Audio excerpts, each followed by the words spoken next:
రాష్ట్రంలో విద్యుత్ రంగంలో పనిచేస్తున్న 20,000 మంది ఆర్టిజాన్స్ కుటుంబాల పట్ల కార్మిక శాఖ శత్రుపూరితంగా వ్యవహరిస్తున్నది, కుట్రపూరితంగా వ్యవహరిస్తున్నది. ఈరోజు పొద్దున 6 గంటల నుంచి వారి సమ్మె మొదలైంది. కార్మిక శాఖ పనేమిటి? వారి సమస్యల పరిష్కారం కోసం చేయగలిగిన సహాయం చేయాలి. యాజమాన్యానికి, కార్మిక సంఘాలకు మధ్య మధ్యవర్తిత్వం నెరపాలి. ప్రభుత్వంతో మాట్లాడగలిగినవి ఉంటే ప్రభుత్వంతో మాట్లాడాలి. ఒక సయోధ్య కుదిర్చే ప్రయత్నం, ఒక ఒప్పందం కుదిర్చే ప్రయత్నం చేయాలి. అంటే కార్మికుల హక్కుల పరిరక్షణ కోసం, కార్మికుల సమస్యల పరిష్కారం కోసం కార్మిక శాఖ తోడ్పడాలి. అందుకే దాని పేరే కార్మిక శాఖ. అది కుట్రల శాఖ కాదు, కుతంత్రాల శాఖ కాదు, యాజమాన్యాల శాఖ కాదు, కార్మిక శాఖ అని అందుకే అన్నారు.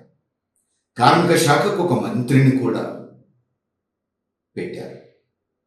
మరి అది కార్మిక శాఖగా పనిచేయకుండా కార్మికుల పట్ల శత్రుపూరితమైన వైఖరి తీసుకుంటే మరి కార్మికులు ఎక్కడికి పోవాలి? కంచే చేను వేసినట్టు కదా ఇది. ఎందుకు ఈ మాట అనాల్సి వస్తున్నది? 20,000 ఆర్టిజాన్ కుటుంబాలు దశాబ్దాలుగా ఇబ్బందులు పడుతున్నారు. దాదాపు 20 ఏళ్లకు పైగా పనిచేస్తున్న వాళ్ళు కూడా ఉన్నారు. వాళ్ళలో చాలా కాలం కాంట్రాక్ట్ కార్మికులుగా పనిచేశారు. పోరాడి ఫైనల్గా ఒక మధ్య మార్గంగా ఆర్టిజాన్స్ కేటగిరీ కిందికి వచ్చారు. వారిని ఆర్టిజాన్స్గా గుర్తించి ఆదేశాలు జారీ చేసినప్పటి నుంచి వారు కోరుకుంటున్నది ఏమిటి? ఆర్టిజాన్స్గానే కాదు, మేము విద్యుత్ శాఖ కోసం పనిచేస్తున్న కార్మికులం,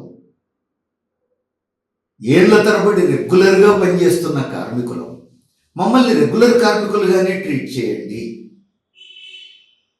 ఈ విద్యుత్ శాఖకు సంబంధించినటువంటి పర్మనెంట్ ఉద్యోగులకు వర్తించేటువంటి సర్వీస్ రెగ్యులేషన్స్ యథాతథంగా మాకు వర్తింపచేయండి అని కోరుతున్నారు. ఎందుకంటే వాళ్ళు రెగ్యులర్గానే పనిచేస్తున్నారు. 20 ఏళ్లకు పైగా చేస్తున్న వాళ్ళు ఉన్నారు. అందులో అత్యధికులు 10 ఏళ్ళు దాటి పనిచేస్తున్న వాళ్ళు. మరి ఇంతకంటే రెగ్యులర్గా పనిచేసేవాళ్ళు ఎవరు ఉంటారు? ఇంత రెగ్యులర్గా విద్యుత్ శాఖలో విద్యుత్తు సరఫరా గురించి సేవలు అందిస్తున్నటువంటి కార్మికులను నేను రెగ్యులర్ కార్మికులుగా గుర్తించను, ఆర్టిజాన్లు అంటాను అంటే ఇది అన్యాయం కదా.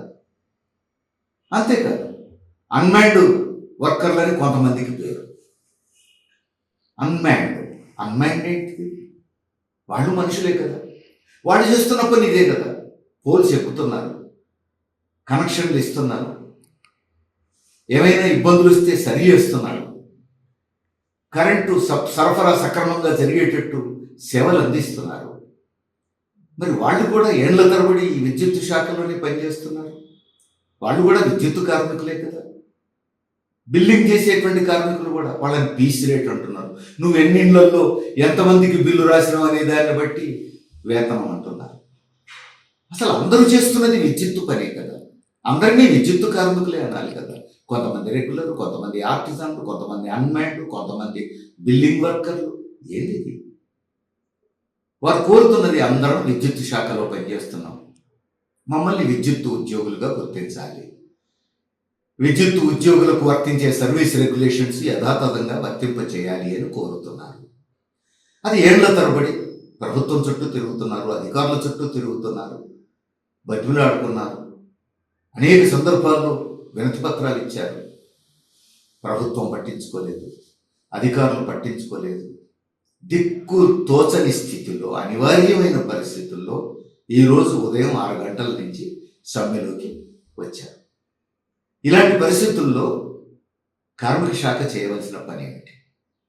అనేక యూనియన్లు జాయింట్ యాక్షన్ కమిటీగా ఏర్పడి ఈరోజు సమ్మె నోటీస్ ఇచ్చి సమ్మె చేస్తున్నటువంటి క్రమంలో కార్మిక శాఖ యూనియన్లను, యాజమాన్యాన్ని చర్చలకు పిలిచి మధ్యవర్తిత్వం నేర్పేటువంటి ప్రయత్నం చేయాలి, సయోధ్య కుదిర్చే ప్రయత్నం చేయాలి, చర్చలకు అనువైనటువంటి ఒక వాతావరణాన్ని సృష్టించాలి. ఇప్పుడు లేబర్ డిపార్ట్మెంట్ చేస్తున్న పని అది కాదు. పొద్దున 6 గంటలకు సమ్మె మొదలైందో లేదో జేఏసీ నాయకులను వెంటనే కార్మిక శాఖ కార్యాలయానికి రమ్మని చర్చలు జరుగుతాయని చెప్పి ఆదేశాలు నోటీస్ పంపారు. జేఏసీ నాయకులు ఒక్కొక్కళ్ళు ఒక్కొక్క జిల్లాలో ఉంటారు. సమ్మె ప్రారంభమైంది పొద్దున, ఒక్కొక్కళ్ళు ఒక్కొక్క జిల్లాలో ఉంటారు కదా. వెంటనే నాయకులు చర్చలకు రావాలి అని అంటే ఎట్లా వస్తారు? ఎక్కడెక్కడనో రకరకాల జిల్లాల్లో ఉన్నటువంటి నాయకులు, జేఏసీ అధ్యక్షుడే హైదరాబాద్లో లేడు. ఎట్లా వెంటనే చర్చలకు వస్తారనుకున్నారు? మొన్న చెప్పొచ్చు. ఈరోజు ఉన్నట్టుండి ఒక మెసేజ్ పెట్టి రండి చర్చలకు అని చెప్పేసానంటే ఇది సయోధ్య కుదిర్చే ప్రయత్నంలా ఉందా? అంతేకాదు, చర్చలకు పిలవడమే కాదు, పిలవడమే కన్సిలియేషన్కి అడ్మిట్ చేస్తున్నాము అంటున్నారు. అంటే ఒక చట్టపరమైనటువంటి ప్రక్రియ ప్రారంభిస్తున్నాము అంటున్నారు. ఇది బెదిరింపు చర్య కాదా?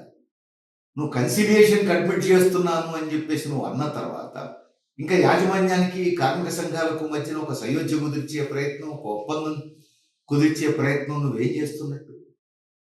కన్సిలియేషన్కి అడ్మిట్ చేయడం అంటే మీరు ఒప్పుకుంటారా లేకపోతే కోర్టుకు పంపించనా అని చెప్పడమే కదా. అంటే యాజమాన్యం తరఫున కార్మిక శాఖ కార్మికులను బెదిరించే వైఖరి తీసుకున్నట్టే కదా. ఇది కార్మిక శాఖ చేయవలసిన పనేనా?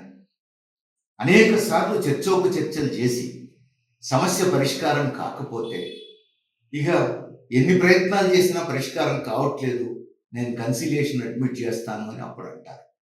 పొద్దున సమ్మె మొదలైందో లేదో కన్సిలియేషన్కి అడ్మిట్ చేస్తున్నాను, రావాల్సిందే అని చెప్పేసి అంటున్నారు.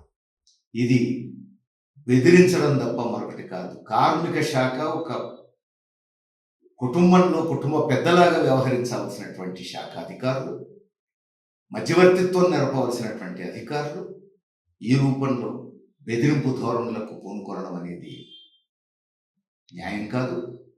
ఇది కార్మిక శాఖ వ్యవహరించవలసిన తీరు కాదు.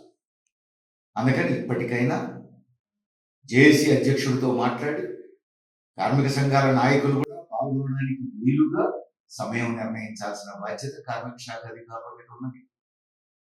అంతేకాదు, ఎక్కడో ఒక చోట మీటింగ్ పాయింట్, సమస్య పరిష్కారానికి అవసరమైనటువంటి చర్చలు అటు యూనియన్ నాయకులతో విడిగా మాట్లాడచ్చు, అధికారులతో విడిగా మాట్లాడచ్చు, అవసరమైతే కార్మిక శాఖ మంత్రి సహాయం కూడా తీసుకోవచ్చు, కార్మిక శాఖ మంత్రితో కూడా చర్చించవచ్చు. చర్చించి న్యాయమైనటువంటి సమస్యకి ఏదో ఒక పరిష్కారం వెతకాలి కదా. ఇదేమీ లేకుండా ఇక దొరికినాయి, మా చేతుల్లో అధికారాలు ఉన్నాయి, మేమేందో చూపిస్తామనే పద్ధతుల్లో వ్యవహరిస్తే యాజమాన్యాలు ఇప్పటిదాకా అట్లనే వ్యవహరిస్తున్నాయి, ప్రభుత్వం అట్లనే వ్యవహరిస్తున్నది. మరి కార్మికుల తరఫున వ్యవహరించవలసినటువంటి పని చేయవలసినటువంటి కార్మిక శాఖ అధికారులు కూడా అదే పద్ధతుల్లో వ్యవహరిస్తే మరి కార్మికులు ఎవరికి చెప్పుకోవాలి? కార్మిక సంఘాలు ఎవరికి చెప్పుకోవాలి? ఇగో ఇలాంటి తప్పుడు వైఖరి ఉండబట్టే, కార్మిక వ్యతిరేక వైఖరి ఉండబట్టే ఈరోజు సమ్మె దాకా వచ్చింది అనేది ఎవరికైనా అర్థమైంది. అందుకని 20,000 కుటుంబాలు ఈ రోజు నుంచి సమ్మె ప్రారంభించినాయి అంటే అందుకు బాధ్యత వహించాల్సింది ప్రభుత్వం, విద్యుత్ శాఖ అధికారులు బాధ్యత వహించాలి. ఇప్పుడు ఈ బెదిరింపు ధోరణులు, ఈ పద్ధతుల్లో కార్మిక శాఖ అధికారులు వ్యవహరించడం అంటే కార్మిక శాఖ అధికారులు కూడా ఆ తప్పులలో భాగం పంచుకునే ప్రయత్నం అవుతుంది తప్ప మరొకటి కాదు. అంతేకాదు, విద్యుత్ అధికారులు చేస్తున్న పని ఏమిటి? ఈ వీళ్ళ సమస్యలను పరిష్కరించకుండా ఆర్టిజాన్స్ సమ్మెలోకి పోతున్నారు, వాళ్ళకి సమ్మెలోకి పోకుండా వారి సమస్యలను పరిష్కరిద్దామనే ధోరణి కాకుండా పోతారా, పోండి ఎన్ని రోజులు చేస్తారో చూసుకుందాం అనే పద్ధతుల్లో వ్యవహరిస్తున్నది అధికారులు. రెగ్యులర్ వర్కర్లకు ఆర్టిజాన్స్ పనిచేసే సీట్లలో పని అప్పచెప్తున్నట్టు, అంటే సమ్మెలో ఉన్న ఆర్టిజాన్లకు పోటీ కార్మికులుగా రెగ్యులర్ కార్మికుల్ని వినియోగిస్తావా? అంటే పోరాడుతున్న కార్మికులకు వ్యతిరేకంగా మరో కేటగిరీ కార్మికులను నిలబెట్టేటువంటి ప్రయత్నం ఈరోజు విద్యుత్ శాఖలో అధికారులు చేస్తున్నారు. కార్మికులకే తంపులు పెట్టేటువంటి ప్రయత్నం. ఇలాంటి దుష్ట ప్రయత్నాలను కార్మిక వర్గం తిప్పుకొట్టాలి.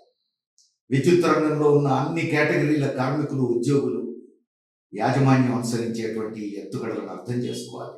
ఈ తప్పుడు ఎత్తుగడలను తిప్పికొట్టాలి. రెగ్యులర్ ఉద్యోగులు కూడా ఒకటి అర్థం చేసుకోవాలి. రేపు వాళ్ళ పిఆర్సీ కోసం వాళ్ళు పోరాటం చేయాల్సి వస్తే ఇదే యాజమాన్యం ఏం చేస్తుంది? రెగ్యులర్ వర్కర్లు సమ్మెలకు పోతారా? అయితే మీ స్థానంలో ఆర్టిజాన్స్తో పని చేయించుకుంటాం, అన్మ్యాన్డ్ వర్కర్స్తో పని చేయించుకుంటాం, ఇంకా బయట నుంచి కొత్తగా కొంతమంది కాంట్రాక్ట్ కార్మికుల్ని రిక్రూట్ చేసుకుంటా అని చెప్పేసి రెగ్యులర్ ఉద్యోగుల సమ్మెను విచ్ఛిన్నం చేయడం కోసం చేయవలసిన ఎత్తుగడలన్నీ చేస్తారు.